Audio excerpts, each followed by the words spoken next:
Welcome back. So as the holiday season approaches, many of us experience elevated stress that can often overshadow the joy of the festivities.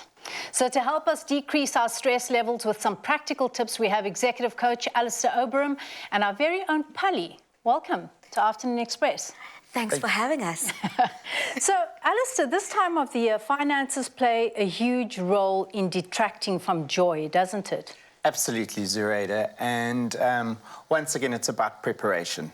So if you think back what you did right and what you did wrong the year before, possibly that's a very good indication as to what you could change for the end of this year.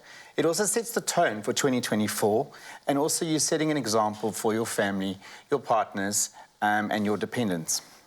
I like that. And I think often we don't think about what went wrong the last time and let's do less of that, and what went right the last time and let's do more of that. 100%. I think a lot of people are afflicted with the disease to please in December, and my Afrikaans friends actually refer to it as vreesseisoen. So essentially they're terrified of this time of the year.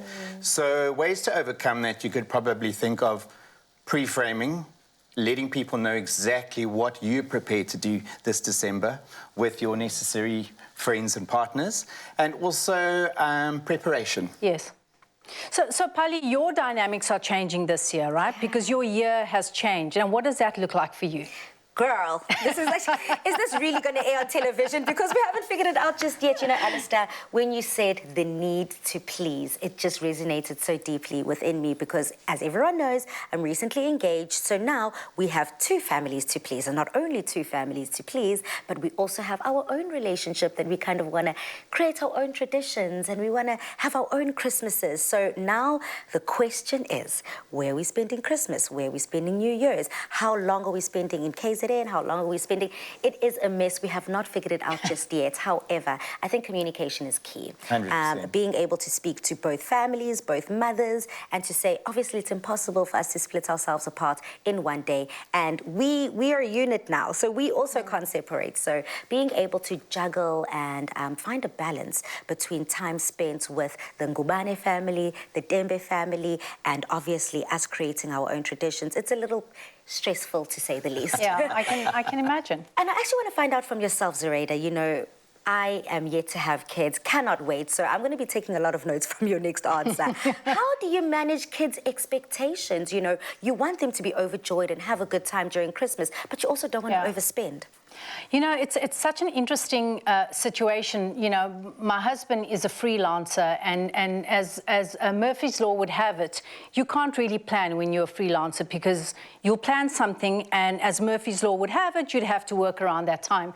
So our family thrives and works on communication. We communicate very openly, very transparently about what we can and what we can't afford, both financially and emotionally, and I think that's what's important.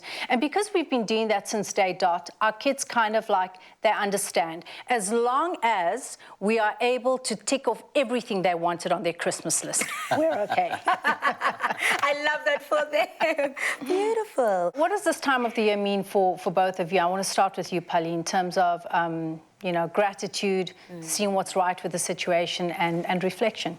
For me, Christmas and the December season is my favorite time of the year, hands down. I get goosebumps just thinking about it. I get all giddy and so excited because not only is it my birthday month, and that also brings on a whole other kind of reflective, introspective space that you find yourself in, but also it's time to really connect to the family, see those family members that you haven't seen, see the newborn babies that you haven't gotten to meet yet.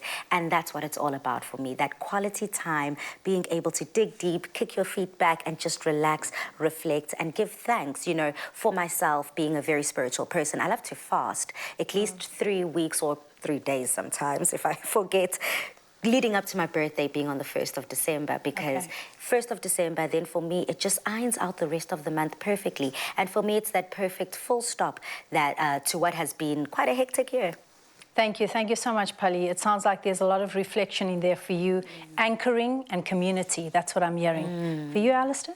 So for myself, I have to agree with you about reflection, but taking stock of what has happened in the year, what you could have done better, and what you would like from 2024, so that you can set the tone and essentially put your goals and into actions and take action with that in the first week of January 2024.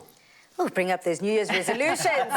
Thank you so much, Alistair, as always, for your wonderful information and your wonderful reflection. It's always a pleasure having you in studio with us. The festive season can be stressful, but it is also a time to enjoy, to love, and of course, to reflect.